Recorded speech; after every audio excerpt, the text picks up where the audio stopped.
तो पूरा वो किया, कंप्लीट कर रहा था।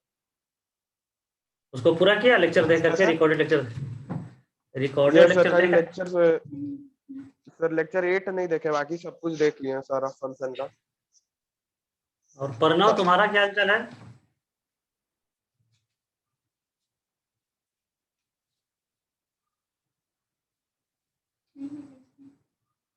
बोलो प्रणव।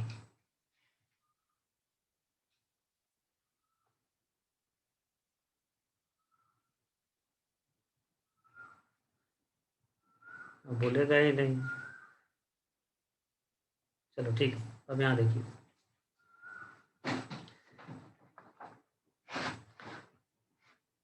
तो यहाँ पर हम लोग देख रहे थे कि एक्चुअली क्या करना था, सबको माइनस करना था, जितने इनटू फंक्शन थे सबको माइनस करना था। लेकिन अलग से हम लोग समझेंगे, ठीक है छोड़ो, अलग से हम लोग समझेंगे यह एक्स्ट्रा माइनस हो रहा है, फिर यह एक्स्ट्रा ऐड हो रहा है, अलग से समझेंगे। इसी को हम लोग समझ रहे हैं। यहाँ पर एक एलिमेंट को छोड़ना है। इसमें तो बहुत सा केस था कि वन एलिमेंट किसी का इमेज नहीं हो, one element not a image, to elements not a image. लेकिन हम लोग केवल यही एक ही केस से समझेंगे कि एक्स्ट्रा कितना माइनस हो जा रहा है। तो वन एलिमेंट किसी का इमेज नहीं हो, तो मान लो ए को हम छाट दिए, तो वन का इमेज मान लो सी हो गया, टू का इमेज मान लो डी हो गया, थ्री का इमेज भी मान लो डी हो गया। तो ए इमेज नहीं है, ए नॉट बिलोंग्स टू इमेज। इससे एक फंक्शन हम लोग बना लिए, वन फंक्शन मेड, एक फंक्शन बनाया गया, डिफाइन किया गया। अब दूसरा, इसी केस का एक सब केस, ये बोलेगा ना कि हमसे कोई दुश्मनी है कि हमको छाट रहे हो, बी को भी छाटो। तो हम लोग क्या कर रहे हैं, बी को अब छोड़ दे रहे हैं, बी किसी का इमेज नहीं है। अब उसके बाद जितने एलिमेंट बच गए, उससे जितने फंक्शन बन सकते हैं, वैसे तो ज्यादा फंक्शन बनेंगे, लेकिन डायग्राम हम लोग एक सिंगल फंक्शन का बना रहे हैं। यहाँ पर मेनी फंक्शंस बनेगा। फिर मान लो ए का इमेज डी कर दे, टू का इमेज सी कर दें, इधर उधर अरेंज करके मेनी फंक्शंस बनेगा। उसी को लिखते हैं N minus one to the power M. Total function जो बनेगा N minus one to the power M बनेगा। या एक एलिमेंट को छोड़ने के बाद एन सी वन के बाद कितने फंक्शन बनेंगे, N minus one to the power M. अब सबका डायग्राम नहीं बनाएंगे, समझने के लिए एक ही डायग्राम काफी है। अब दूसरा सब केस बना रहे हैं कि बी को छोड़ दिए, फिर वन का इमेज सी बना दिए, टू का इमेज डी बना दिया, और थ्री का इमेज डी बना दिया। तो इसमें भी एक फंक्शन हम लोग शो कर दिए, वन फंक्शन में। ऐसे बहुत फंक्शन बनेंगे, लेकिन केवल हम शो एक फंक्शन को कर रहे हैं। तो देखो, यह एक केस है, केस वन, कि वन एलिमेंट किसी का इमेज नहीं है। यह सब केस है उसका, कि ए को छोड़ दिया। दूसरा सब केस है कि बी को छोड़ दिया। लेकिन अब ध्यान से देखिए, तो जो इस केस में वन फंक्शन बना, और यह इस केस में जो वन फंक्शन बना, यह इक्वल फंक्शन है, सेम फंक्शन है। क्योंकि दोनों डायग्राम में वन का इमेज सी है और टू और थ्री का इमेज डी है, वन का इमेज सी है, टू थ्री का इमेज डी है। ये दोनों फंक्शन सेपरेट नहीं होकर के सेम फंक्शन है। तो यह सेम फंक्शन ए वाले केस में भी सब्ट्रैक्ट हो गया, बी वाले केस में भी सब्ट्रैक्ट हो गया। तो एक ही फंक्शन मेनी टाइम सब्ट्रैक्ट हो जा रहा है, ठीक है ना। यह सेम फंक्शन जो है, ए का जब केस बन रहा था उसमें सब्ट्रैक्ट हुआ, फिर बी का जब केस बना होगा उसमें सब्ट्रैक्ट हुआ। उसी तरह से सी के भी केस बनेगा, तो बहुत से सेम फंक्शन फिर दोबारा काउंट होकर के एक्स्ट्रा सब्ट्रैक्ट हो जाएगा। ये जो सब्ट्रैक्ट कर रहे हैं ना, N C one N minus one to the power M, इस फॉर्मूला के डिमेरिट है कि same function counted many times, function is counted many times. तो मेनी टाइम्स को बैलेंस करने के लिए कितना बार ज्यादा काउंट हो रहा है वह काउंट करेंगे। तो प्रिंसिपल ऑफ इंक्लूजन एक्सक्लूजन कहता है, आपको एश्योर करता है कि आपको वो सोचने की जरूरत नहीं है, बस मेरा फॉर्मूला यूज कर दो। उसका फॉर्मूला क्या है, माइनस प्लस करते जाना अल्टरनेट। आया समझ में सबको? Yes sir. बहुत ओबियस है ये, सबको कन्फर्म करो। यह जितना सब्ट्रैक्ट करना था, उससे ज्यादा सब्ट्रैक्ट एक ही एलिमेंट काउंट हो करके मेनी टाइम्स ज्यादा सब्ट्रैक्ट हो जा रहा है। ठीक है, तो ऑन टू फंक्शन का यह फॉर्मूला हो गया। अब इसको जो है याद रखना है आपको, और याद अभी नहीं तो कभी नहीं। तो इसको अभी याद रखेंगे। तो याद हमेशा वर्ड में रखिए, वर्ड में। आपको बताते हैं ना, नंबर के रूप, नंबर के सभी का नाम मान लो नंबर के रूप में रख दिया जाए, किसी का 525, किसी का 1027, तो नाम याद करना मुश्किल हो जाएगा। वर्ड में याद रखेंगे तो इजीली याद होगा। तो N to the power M मत याद रखो, याद रखो टोटल फंक्शन। इसको N C one N minus one to the power M मत याद रखो, इसको याद रखो कि वन एलिमेंट इमेज नहीं है, ये वन एलिमेंट नॉट इमेज। फिर प्लस इसको याद रखिए टू एलिमेंट्स नॉट इमेज। बस यह आपको ध्यान रखना होगा। इंक्लूजन एक्सक्लूजन यूज कर रहे हैं तो अल्टरनेट होगा। इसका मतलब हो जाएगा थ्री एलिमेंट्स नॉट इमेज। अब थ्री एलिमेंट्स नॉट इमेज होगा तो काउंटिंग कैसे करेंगे? तो एन सी थ्री, पहले इस थ्री को छाटेंगे और जो बच गया एन माइनस थ्री और उसके पावर एम कर देंगे।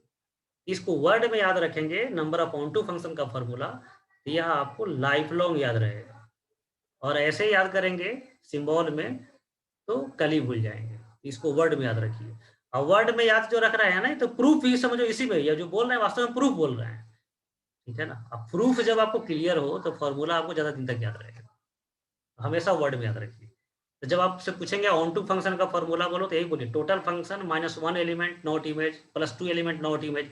फिर फर्दर हम क्वेश्चन करेंगे टू एलिमेंट्स नॉट इमेज का टोटल नंबर कितना होगा, तो आपको बोलना है N C two into N minus two to the power. Three elements किसी का इमेज नहीं है, कितने तरीके से ऐसा हो सकता है? तो N C three into N minus three to the power. Total functions कितना होगा? तो एन टू दी पावर, ठीक है। लेकिन जब एग्जाम में यूज करेंगे तो या तो मन ही मन आपको याद रखना है, फाइनल फॉर्मूला तो यही लिखना है, सिंबल में लिखना है, एन के टर्म में लिखना है, ठीक है। बोलो बच्चे, सबने समझा? Yes, sir. Yes sir. Clear है ये हाँ, सबसे तो ये common है। ऐड और सब्ट्रैक्ट कब तक करते रहेंगे? मतलब और जैसे कितना एलिमेंट मान हटाना लो है? यहाँ 4 एलिमेंट्स है एन में, यहाँ 4C1 ये 3 हो जाएगा, 4C2 यहाँ 2 हो जाएगा बेस में, 4C3 तो 1 हो जाएगा, और इसके बाद आएगा 4C4 तो बेस तो 0 हो जाएगा, 0 टू दी पावर m।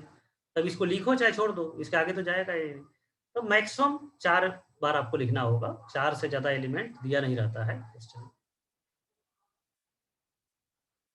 बोलो बच्चे। हाँ sir. Yes sir. Yes sir. सबको क्लियर है यह? Yes, sir. Yes sir. Yes sir. समझा सकते हो दूसरे को तुम लोग? हाँ सर, हाँ, 50-50। सर। चलो तो तुम भी लोग कल स्क्रीन शेयर करेंगे। लैपटॉप से जो कौन क्लास लेता है, लैपटॉप से कौन क्लास अटेंड कर रहा है?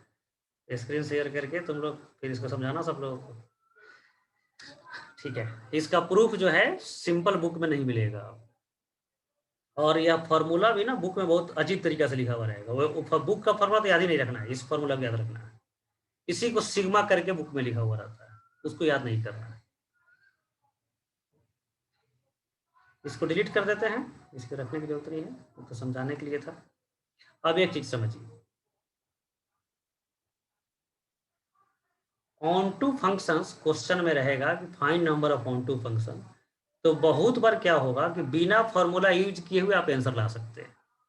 आपको बता रहे हैं जैसे 1 2 3, यहाँ पर 4 ABCD, फिर एक और एलिमेंट है 1 2 3 4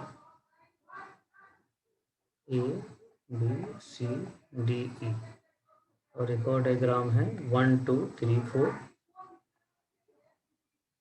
ABC। सब में है कि ऑन टू फंक्शन कितने होंगे। तो ध्यान से देखो, ये हम फंक्शन बना रहे हैं, तो बोलो ये 1 1 फंक्शन है या ऑन टू फंक्शन है? ये जो हम डायग्राम बनाए ये 1 1 फंक्शन है या ऑन टू फंक्शन है? 1 1 है सर। 1 1 है, ऑन टू नहीं है। बाइजेक्टिव है। बाइजेक्टिव। हाँ, तो यह 1 1 भी है, ऑन टू भी है। तो 1 1 का फॉर्मूला तो आप पढ़े हैं NPM, ये ना फॉर्मूला है 1 1 का, NPM। यस तो सर। यहाँ n और m दोनों इक्वल है तो NPN हो जाएगा। NPN का फॉर्मूला होता है फैक्टोरियल n, तो फैक्टोरियल 4 हो जाएगा। तो इसको आप निकाले 1 1 फंक्शन, और वन फंक्शन ही किसके बराबर हो गया, ऑन टू फंक्शन के बराबर। तो क्वेश्चन में पूछा गया है find number of onto function, तो ऑन टू फंक्शन का फॉर्मूला कम्प्लेक्स है, उसका यूज नहीं करके सीधा फैक्टोरियल 4 किया और वन फंक्शन काउंट करके आंसर दे दीजिए। सही होगा, गलत आंसर होगा? सही होगा। सही होगा। तो अभी इसको नोट माइंड में नोट करना है आपको, तो क्लास नोट में नोट मिलेगा ही, कॉपी में नोट करने के लिए, कहीं माइंड में नोट करें कि एम और एन जब दोनों इक्वल नंबर है तो ऑन टू फंक्शंस की नंबर वन फंक्शन के नंबर के इक्वल होगा। तो ऑन टू फंक्शन का फॉर्मूला यूज नहीं करेंगे, वन फंक्शन का फॉर्मूला यूज करेंगे, वही ऑन टू फंक्शन के बराबर हो जाएगा। क्लियर है? हाँ सर। हाँ, तो अब मान लो कि यहाँ 20 एलिमेंट दिया गया है, यहाँ 20 एलिमेंट दिया गया है, कहा जाए कि ऑन टू फंक्शन कितने हैं, जबकि हम आपको समझाए थे कि 4 एलिमेंट्स ज़्यादा से ज़्यादा यहाँ दिया रहेगा, 4 से ज़्यादा तो देगा ही नहीं एग्जाम लेने वाला। अब आप कहेंगे 20 एलिमेंट्स है, तो यहाँ पर ये समझना है कि दोनों इक्वल है, तो ऑन टू फंक्शन का फॉर्मूला बिल्कुल यूज मत कीजिए, सीधा आंसर दे दीजिए फैक्टोरियल 20, वही हो जाएगा आंसर। अब देखिए सेकेंड क्वेश्चन, ये तो फर्स्ट क्वेश्चन हो गया, ये सेकेंड क्वेश्चन। सेकेंड क्वेश्चन में एम जो है 4 है, एन ज्यादा है। अब ध्यान से देखिए यहाँ पर ऑन टू फंक्शन बन पाएगा क्या, सोचो तो, डायग्राम बनाने से पहले बोलो तो। एससी पर है ये एरो गलत। No sir. Onto function संभव ही नहीं है, कोई ना कोई एलिमेंट छूट जाएगा, तो इसमें number of onto function 0 हो जाएगा, number of onto function 0। अब फॉर्मूला भी यूज करेंगे ना, तो मान लो 50 - 30 फिर 20 फिर -70, ऐसे करके सब 0 आ जाएगा, सब कैंसिल हो करेंगे। और आप सीधा ऐसे सोच लीजिए तो सीधा आंसर 0 दे सकते हैं। तो एन यदि ग्रेटर है, एम से लार्जर है, तब number of onto function की फॉर्मूला यूज करने की जरूरत नहीं है। अब एग्जाम लेने वाला इसमें कितना भी एलिमेंट दे, कहे कि 30 एलिमेंट्स इधर है, 10 एलिमेंट्स इधर है, कितने ऑन टू बनेंगे, तो विदाउट यूजिंग फॉर्मूला आप सीधा 0 दे दीजिए आंसर। अब यहाँ पर देखिए एन स्मॉलर है, लेस है, स्मॉलर एलिमेंट्स है एन। यहाँ पर देखिए यह इमेज है बनेगा, यह इमेज है, यह 3 का भी इमेज बी और 4 का इमेज भी बी, तो यह इनटू हो गया ना, 4 का इमेज सी, 4 का इमेज सी। फिर एरो को अब अरेंज करेंगे तो ऑन टू फंक्शंस ज्यादा होंगे, तो यहाँ ऑन टू फंक्शंस का फॉर्मूला यूज करना पड़ेगा, original formula use, original formula of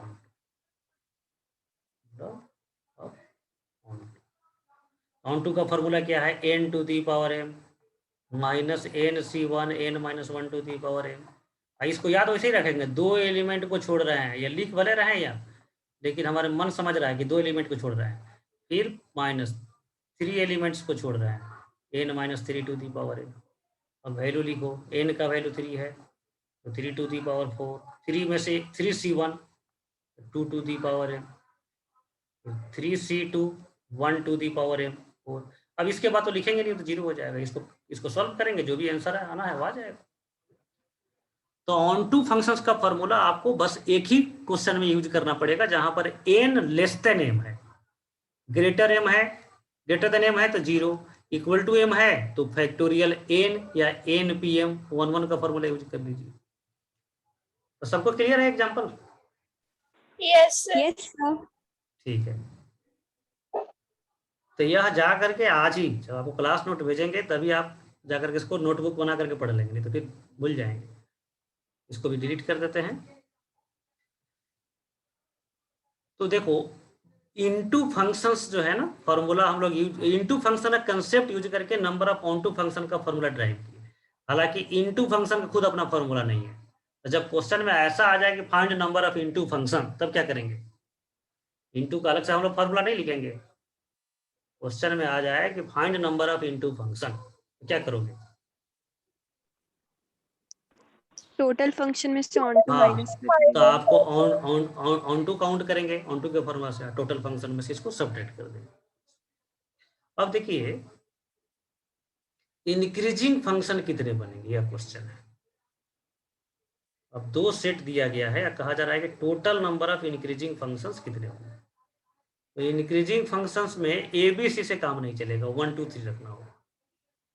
यहाँ पर 1 2 3 बस, यहाँ पर -2 -1 0 1 2 3 4, ऐसे कितने एलिमेंट होगा इधर, 2 2 4 3, 7 एलिमेंट्स इधर हैं और 3 एलिमेंट्स इधर है।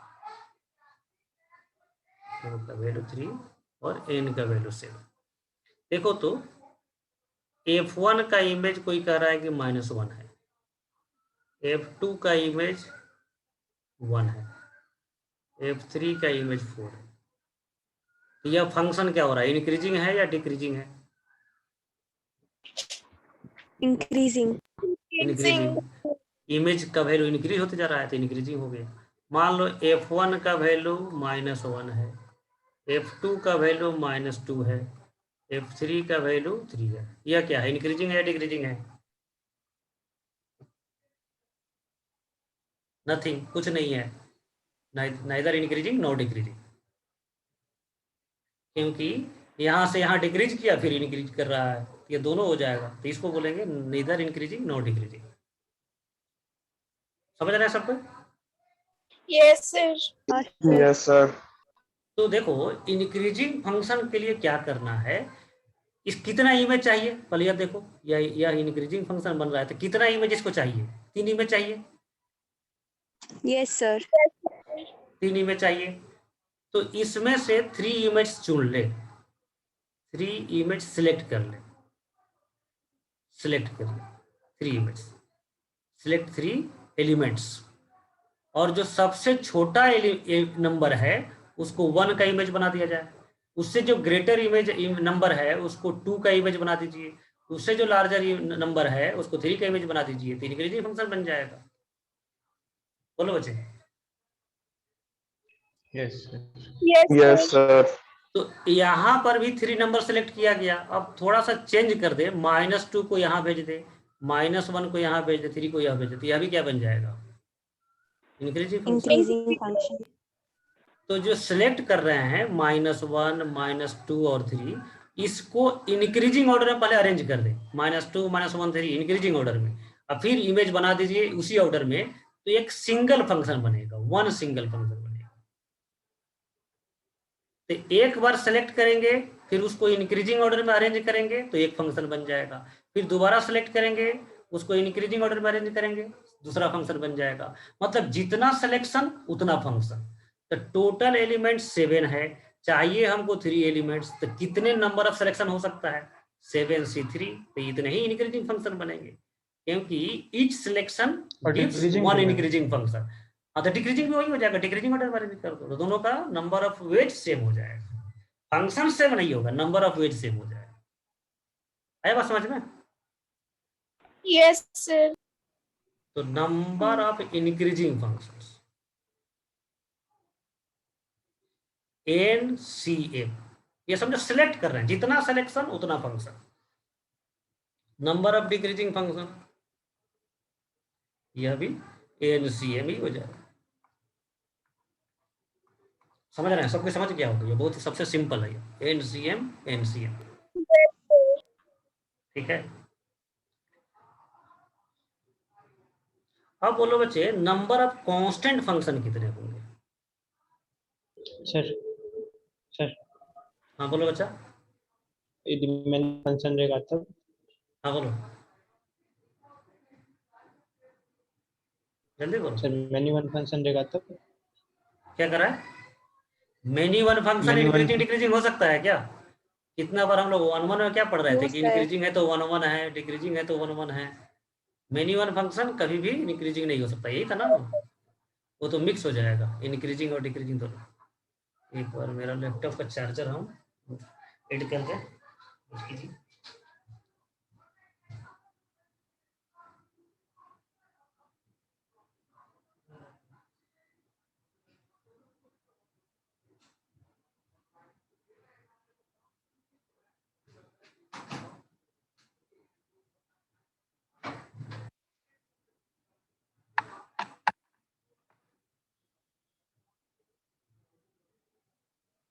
हाँ बोलो राहत, क्लियर है?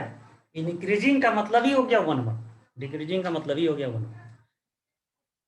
बोलो जल्दी। Yes sir. ठीक है,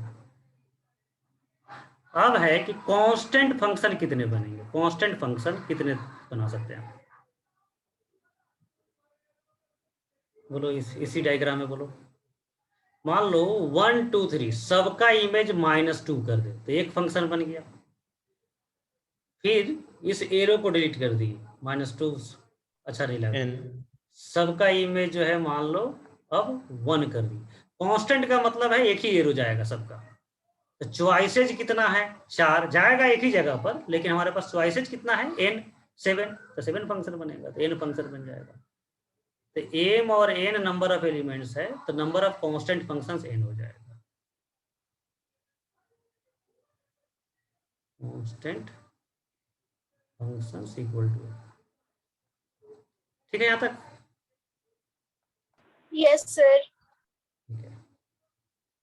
तो इतना फॉर्मूला सीधा साधा है। अब इसमें कुछ और कंडीशन क्वेश्चन देने वाला अप्लाई कर दे, तब फिर उसको फिर इसी तरह से जैसे हम लोग प्रूफ कर रहे हैं वैसे आपको ड्राइव करना पड़ेगा। तो पहले तो फॉर्मूला सीख लीजिए, उसको क्वेश्चन प्रैक्टिस कर लीजिए, तब फिर टेढ़ा क्वेश्चन हम लोग करेंगे।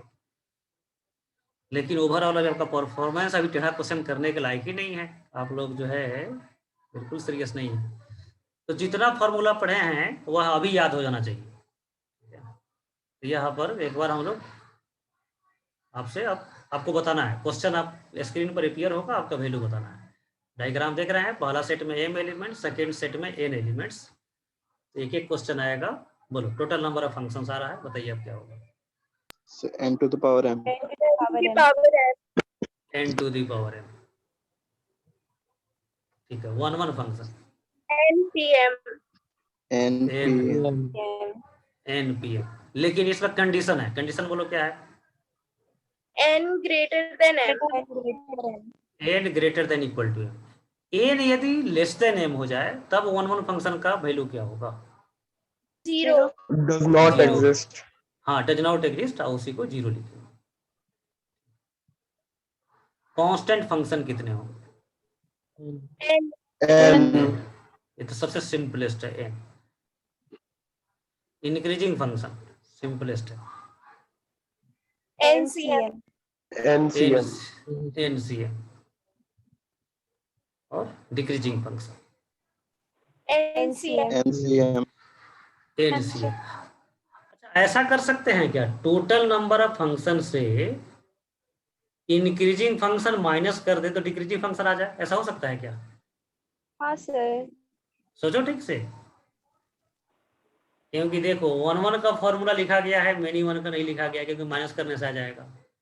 लेकिन इंक्रीजिंग का ही फॉर्मूला लिखा जा रहा है, डिक्रीजिंग का ही फॉर्मूला लिखा जा रहा है। सोच के बोलो कि टोटल फंक्शन से यदि इंक्रीजिंग को माइनस कर दें तो डिक्रीजिंग फंक्शन आ जाएगा क्या? No, sir. नहीं No, होगा। sir, क्यों? graph क्यों नहीं होगा?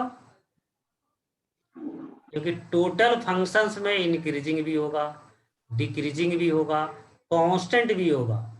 इंक्रीजिंग और डिक्रीजिंग दोनों वाला होगा, ठीक है ना? डिक्रीजिंग और इंक्रीजिंग ये वाला Any होगा। one भी होगा। हाँ, कांस्टेंट भी कुछ दे रहा होगा फिर इंक्रीज कर रहा होगा, ऐसा फंक्शन भी होगा। तो यहाँ Yes, इतने sir. वैरायटीज है ना कि आप टोटल में से डिक्रीजिंग को माइनस करके इंक्रीजिंग नहीं ला सकते हैं। दोनों का फॉर्मूला इतना सिंपल है कि करने की जरूरत भी नहीं है। तो NCM। हाँ चलो, सबसे डिफिकल्ट फॉर्मूला बोल दो, ऑन टू फंक्शन का formula. Total number of function Number minus of minus into Minus function n excluding one. into function हाँ नहीं, हाँ आप वैल्यू बोलिए, वर्ड में आप याद रखिएगा, लेकिन बोलना है value. n to the power m, power n minus n the power p1 m plus हाँ। nc minus 1 minus to to the the power power n m plus minus nc3 and minus 3 to the power m. अब जो है इसको हम जो है ना, आज हो गया डेट, आज क्या हो गया 25। हाँ Yes, सर। sir. yes sir. First week of June में पूछेंगे इस फॉर्मूला को, और देखते हैं कितने लोगों को याद रहता है। क्या लग रहा है आप लोगों का कॉन्फिडेंस क्या कह रहा है? क्या कॉन्फिडेंस आप लोग कह रहा है? Yes, sir, याद रहेगा। सब लोगों का 100%? सब लोगों को याद रहेगा? Reminder sir. लगा देते हैं सर। रिमाइंडर लगाएगा याद रखने के लिए। चलो ठीक है। देखो कुछ फॉर्मूला जो है हमेशा पूछते रहते हैं ऑफलाइन क्लास में, जैसे minus of greatest integer x, curly bracket of minus x, log 0 onto function का फॉर्मूला, रीअरेंजमेंट का फॉर्मूला, और cos inverse minus x, tan inverse 1/x को कॉट इनवर्स में चेंज करने का, या कॉट इनवर्स एक्स को कॉट इनवर्स को याद किए थे ना, कॉट इनवर्स एक्स। तो यह ऐसा फॉर्मूला है जिसको हम लोग बार बार पूछते हैं। क्या लग रहा है, याद है आप लोगों को सबका? Yes, sir. ठीक है, जिस दिन पूछेंगे ना उस दिन सबका फिर पूछेंगे। तो ये सब फॉर्मूला हो गया। मेनी वन फंक्शंस के लिए क्या करेंगे, ये तो क्लियर है, टोटल में से वन और माइनस कर देंगे। m minus n into functions के लिए भी याद रखने की जरूरत नहीं है, टोटल में से। नॉन इंक्रीजिंग फंक्शन का मतलब क्या होगा? Non increasing, decreasing function. Non increasing का मतलब है कि इंक्रीज नहीं हो रहा है। तो नॉन इंक्रीजिंग का मतलब डिक्रीजिंग होगा क्या? रियली सोचो तो। no sir कांस्टेंट भी आ सकता है। कांस्टेंट भी हो। हाँ, Yes, जैसे constant एक तो कांस्टेंट सीधा सीधा हो जाए, वह भी नॉन इंक्रीजिंग है, या डिक्रीज होकर के फिर कांस्टेंट, फिर डिक्रीज होकर फिर कांस्टेंट। तो इसके लिए फॉर्मूला नहीं बनाया जा सकता है।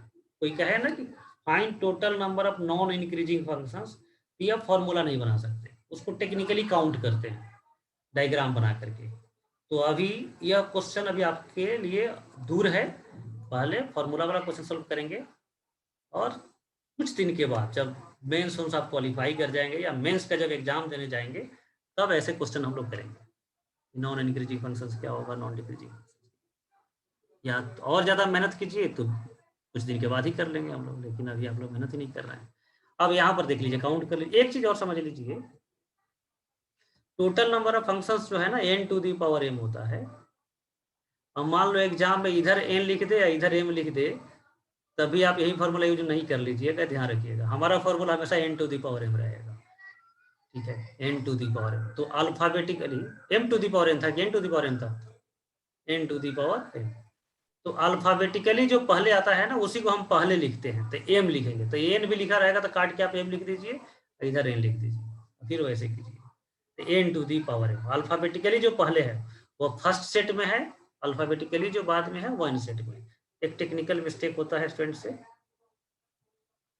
हाँ, अब यहाँ पर क्वेश्चन है, एग्जाम्पल में प्रैक्टिस करना है। x में 4 एलिमेंट है, y में 3 एलिमेंट्स है। काउंट करना है क्या, देखिए, नंबर ऑफ फंक्शंस बोल दो बच्चे। 3 to the power 3 to the 4 power 3 to the power 4. 81 हो 3 जाएगा। power हाँ, वन फंक्शन बोल दीजिए। 3p4. Zero 3p4 0 0. 3p4, sir. लेकिन एक बात और रियलाइज जीरो की कम है, इधर एलिमेंट हो ही नहीं सकता है, तो one function zero. Constant function 3 3. 3 3। होगा। अब यही को बताइए, ऑन टू फंक्शन के लिए क्या डायरेक्ट बोल सकते हैं या फॉर्मूला यूज करना होगा? formula use 0. कर फॉर्मूला यूज करना पड़ेगा। एन Formula जब use लेसर हो तो फॉर्मूला यूज करना पड़ेगा। हालांकि यहाँ पर onto, number of onto functions.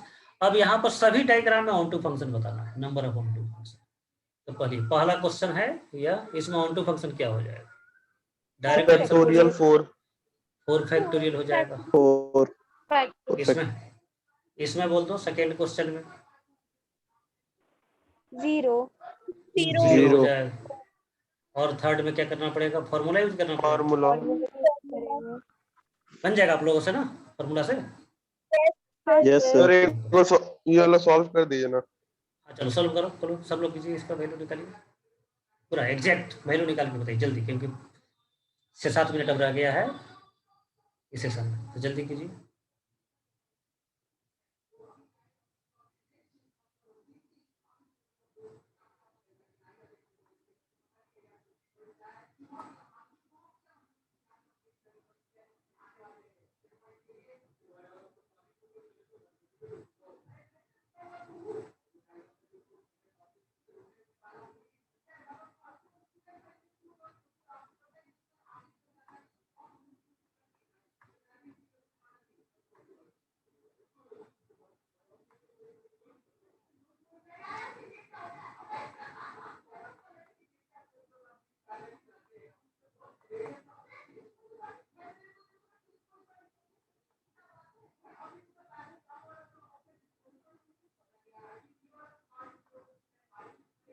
नहीं है आप लोग अभी तक? 36 मेरे आंसर से पहले बोल रहा था ना, हम लिख चुके हैं, उसके बाद बोल रहा है तुम्हारे बाद हम लिखना शुरू किए है ना।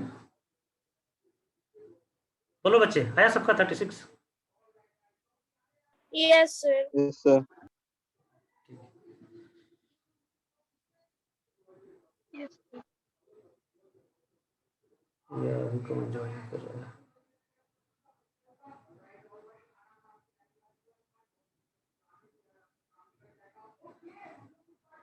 अब देखिए यहाँ पर कहा जा रहा है कि एफ इज डिफाइंड फ्रॉम, इस फंक्शन का सिंबल है x1 x2 x3 x4 x5 पे डोमेन हो गया from to y1 y2 y3 y4 y5। Find number of functions such that f x i not equal to y i. इसमें और भी कुछ होना चाहिए, ठीक है। यहाँ पर है ना, यहाँ क्वेश्चन में कुछ मिसिंग है, यह 1 1 है, 1 1, यह 1 1 लिखा हुआ है। बहुत बार ना एरो के ऊपर 1 1 ऑन टू लिख दिया जाता है। तो 1 1 फंक्शन डिफाइन करना है। पहला हो गया डोमेन और यह हो गया को डोमेन, और 1 1 है या नंबर ऑफ एलिमेंट्स इक्वल है तो रेंज भी यही हो जाएगा, रेंज भी बराबर हो जाएगा। तो 1 1 फंक्शन कितने हो जाएंगे बोलो बच्चे? 1 फंक्शन फॉर्मूला अप्लाई करो, x1 x2 x3 m भी 5 n भी 5 factorial. 5p5 फैक्टर 5 हो जाएगा आंसर। 1 1 फंक्शन के फैक्टर 5 हो जाएगा। लेकिन क्वेश्चन वैसा नहीं कहा जा रहा है, कहा जा रहा है कि find number of such 1 1 function such that f x i not equal to y i. F x i not equal to y i मतलब क्या हुआ? इसका मतलब क्या हुआ? इसका मतलब बोलो बच्चे क्या हुआ? not equal to y1. F x one not equal to y one, y two y three y four y five में से कोई एक हो। उसी तरह से f x two not equal to y two. तो ऐसे कंडीशन जब आ जाएंगे तो यह 1 1 फंक्शन का ही संख्या निकालना है, लेकिन आप फॉर्मूला यूज नहीं कर सकते हैं। तो बोलो कोई सोच सकता है कैसे सोल्व करेंगे? ओरिजिनल फॉर्मूला -1 कर देना। नहीं बच्चे, ऐसा नहीं है। जैसे मान लो कि ऐसा हो सकता है ना, ऐसा हो सकता है x1 -1 करने से तो काम नहीं चलेगा। x4 x5 y1 y2 y3 y4 y5। मान लो x1 को x2 कर दिए, x1 वाला कंडीशन सेटिस्फाई है, यह भी सेटिस्फाई है। लेकिन x5 को x5 कर दिए, x3 को x4 कर दिए, x4 को y1 कर दिए, तो देखो तो यहाँ पर भी गड़बड़ हो गया। तो f x one not equal to y one तो है, लेकिन f x five not equal to y five रह गया, वाई फाइव रह गया। तो -1 करने से नहीं होगा। बहुत तरीका से हो सकता है कि कुछ इक्वल हो जाए, कुछ इक्वल नहीं हो। यह आप लोगों से नहीं बनने वाला है। डी अरेंजमेंट पढ़ाए थे आप लोगों को क्या परम्यूटेशन कॉम्बिनेशन में? No sir. डी अरेंजमेंट नहीं पढ़ाए थे। तो चलो जब परम्यूटेशन, अच्छा हम लोग को डेली क्लास भी करना है ना समर वेकेशन की। अच्छा ग्राफ क्लास कितने लोग देखा? ग्राफ भेजे थे सैटरडे संडे और मंडे, 3 दिन टाइम था। और उसमें ग्राफ ना बहुत अच्छा से पढ़ाया गया है, पिछले साल का रिकॉर्डिंग है और छोटा छोटा वीडियो है, एक एक वैरायटी का एक एक वीडियो बनाया था। देखा तुम लोग कि नहीं देखा? देखिए यस सर। नोट बनाया उसको, नोट? Yes sir. ठीक है। वो ग्राफ कंप्लीट ग्राफ है, वो कागर में सागर है वो ग्राफ, ठीक है ना। मैंने बहुत से जो पटना के कुछ टीचर है जो साल भर ग्राफ पढ़ाता है ऐसा, क्योंकि उसको कुछ आता ही नहीं है, वही ग्राफ ही आता है, ठीक है। तो उतना भी नहीं पढ़ाएगा जितना उस आपको 3-4 घंटे के उस क्लास में मिल जाएगा। कंप्लीट ग्राफ है, तो उसको जो है आप उसको पूरा कर लेंगे। ग्राफ का भी क्वेश्चन भेज देंगे, प्रैक्टिस शीट, उसको आप बना लेंगे। तो ग्राफ पर फर्दर क्लास करने की जरूरत नहीं, उसी से हो जाएगा। डी अरेंजमेंट जब परम्यूटेशन कॉम्बिनेशन पढ़ेंगे समर वेकेशन में, आज देखते हैं, आज हम ग्रुप में टाइम सेट करते हैं, आप लोग फिर उसमें सहमति कीजिएगा कौन टाइम सेट करता है। एक डेली क्लास हम लोग रखते हैं, उसमें 2D चलेगा और परम्यूटेशन कॉम्बिनेशन में चलेंगे, और जो यह क्लास चल रहा है वह एजीटी चलते रहेगा। तो 3 दिन जो है 11 का कर देते हैं अभी, और 3 डेज 12th का एजीटी जैसे चल रहा है वैसे चलेगा, ठीक है। Yes, sir. Yes sir. Quadratic अब equation. क्वाड्रेटिक के चक्कर में क्यों पड़ी है स्वाति तू?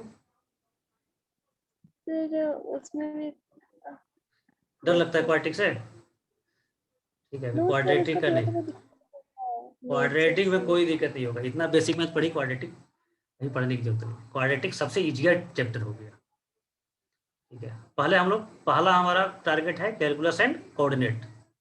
कैलकुलस तो चूंकि आपका बाय डिफॉल्ट 12 में हो जाएगा, बच गया कोऑर्डिनेट को पहले हम लोग कवर करेंगे, उसके बाद फिर अलजेब्रा में आएंगे। तो इस क्वेश्चन का भी छोड़ देते हैं, जब तक रीअरेंजमेंट नहीं समझेंगे तब तक ये नहीं पढ़ पाएंगे। इसका सीधा आंसर क्लास होता है 11 वाला सर। हाँ, क्लास सर 11 कोऑर्डिनेट। तो कोऑर्डिनेट जो है स्ट्रेट लाइन सर्कल तुम लोग को पढ़ा चुके थे। अब इसमें भी कुछ रिकॉर्डेड क्लास और लाइव क्लास का हेल्प लेंगे। तो स्ट्रेट लाइन और सर्कल जो पढ़ चुके हैं वो कॉपी से रिवाइज कर लेंगे, और जो नहीं पढ़े हैं उनको हम वीडियो भेजते हैं और उसे करेंगे। और एक बार 1-2-3 क्लास हम ले लेंगे लाइव क्लास स्ट्रेट लाइन में, फिर सर्कल में, और कोनिक सेक्शन में सभी क्लास लाइव हो जाएगी। तो 20-25 दिन में पूरा हो जाना चाहिए। लेकिन आप लोगों को Yes, sir. उसमें आप लोगों को दिन रात मेहनत करना पड़ेगा, तब जा करके हो, ऐसे नहीं हो। हाँ सर। फिर उस तरह से बहुत सा कंडीशन आ जाएगा कि 2 एलिमेंट सेटिस्फाई करे, 3 एलिमेंट नहीं सेटिस्फाई करे। तो ये बहुत सिंपल है, लेकिन ये पढ़े रहेंगे तब। यह है डीअरेंजमेंट का फॉर्मूला है यह, लेकिन डीअरेंजमेंट तो आप पढ़े ही नहीं है। यह फॉर्मूला भी जैसे ऑन टू जैसा ही बड़ा दिख रहा है, लेकिन उतना ही आसान है। जैसे ऑन टू याद हो गया वैसे ही यह भी याद हो जाएगा, लेकिन समझेंगे तब।